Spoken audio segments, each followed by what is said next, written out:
You're fired! Today on JCM Academy, we're going to talk about how, when, and why you should fire your potential clients or customers. I'll see you in class. Stay tuned.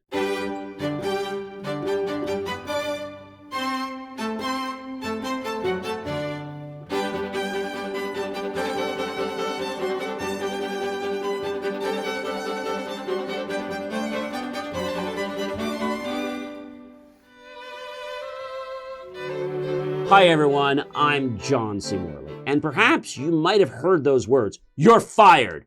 Now I'm not talking about your employee because we always say that you should hire slow and fire fast. It's the best thing for your organization.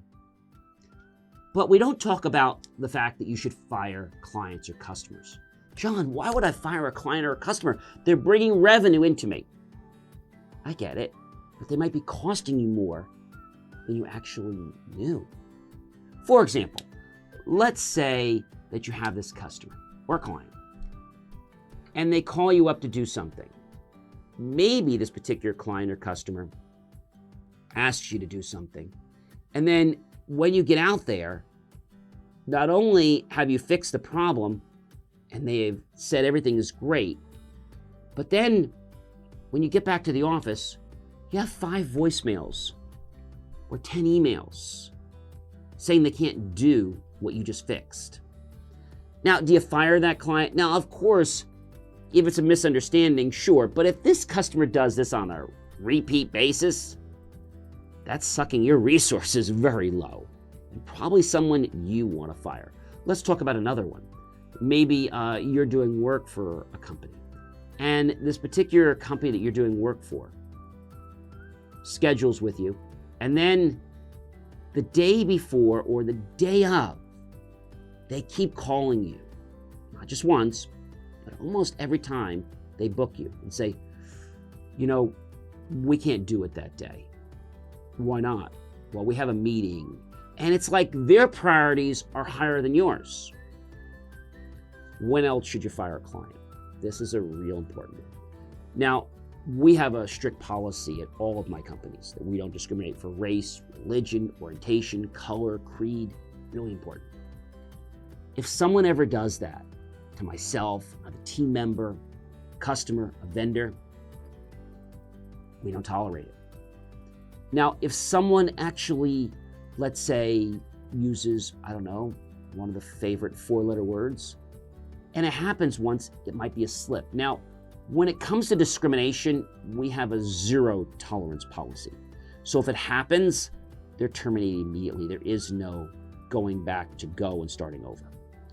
However, if someone slips with a curse or something like that, we make them aware of it. We even document it. We tell them that if this happens again, you're going to get a letter. If it happens a 3rd time, we're going to say goodbye. And they're like, oh, okay. So the first time it happens, you let them know, hey, Mike, we don't tolerate that. Or I wasn't saying it towards you. I get it, but we don't tolerate abusive behavior, whether it's directed toward us or not. We just don't deal with it. Oh, I'm sorry. The next time it happens, you let them know verbally and you send them a letter, maybe even certified return receipt mail. And then you let them know that if it happens again, you're going to get a letter.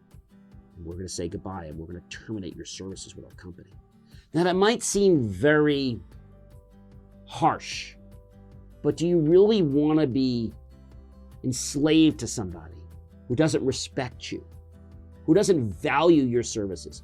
I always say that you want to do business with people that know, want, need, and can afford your services. That's important. Respect is important. If someone doesn't respect you, that's a serious problem. And when people can just use those words because they feel they can because of their ego, once they learn that you terminated someone else, you might even want to say, hey, we had this happen to a client of ours a few years ago, very large corporation. We terminated them.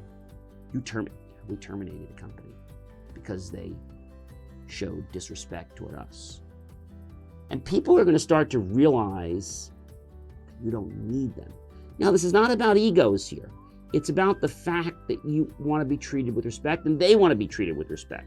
So when a client or customer disrespects you, on a continual basis, or they commit one of the types of discrimination acts that I shared with you, they are fired. I'm John Seymour, Serial Entrepreneur, your coach. Thanks so much for dropping into another JCM Academy. Don't be afraid to use the word "you're fired," or maybe a little pleasantly, goodbye.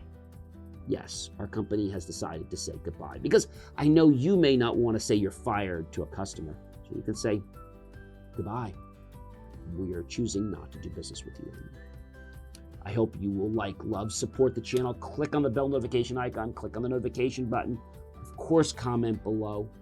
Make the choice to buy my team and I a hot beverage, or perhaps a healthy bowl of fruit or a savory dessert.